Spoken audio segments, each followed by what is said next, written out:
Hi, I'm Mark with the Cyberbeast. This week's episode, we're going to talk about charging. Now, my wife's had a Model 3 for about 6 years now, and we've generally only charged at Tesla stations, okay? Just found it convenient, we've seen them everywhere we've been. We didn't really have a need to go to another charger where they have a 1772 type of system. Now, everything's moved over to the NACS standard.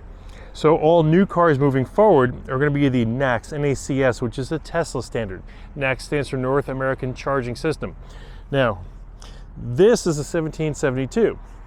What happens when you get your Cybertruck is Tesla will give you one of these adapters. And what it's designed for is for going into here and then plugging your adapter in there. Now, what happens is many situations, it doesn't fit, because if I go ahead and show you this and try to clip this in here, you're going to see that this bottom piece hits in here. So there's two options you have to correct this.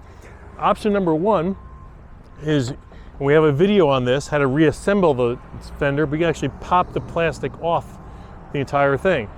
A lot of you probably don't want to do that. I can't blame you. I wouldn't want to do it either. So for a little over $100, you get one of these adapters. And what you do is you can open this part up, put it right here on your 1772 first, let it clip in, just like that. And because you've got that room, look at that, goes right in there and fits no problem. And that circumvents the issue you have of the short, stubby adapter that comes with it, your Cybertruck, for free.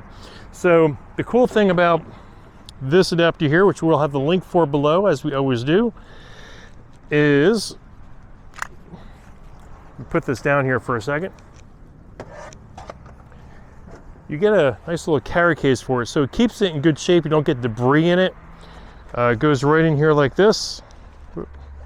Probably the other way. There we go. It's got a little instruction manual, but honestly, you really don't need the instructions. And just zip it right up. So what I usually do is I keep it right back here in my trunk. We had an episode of what junk I keep in my trunk. Well, that's one of the things I keep back there.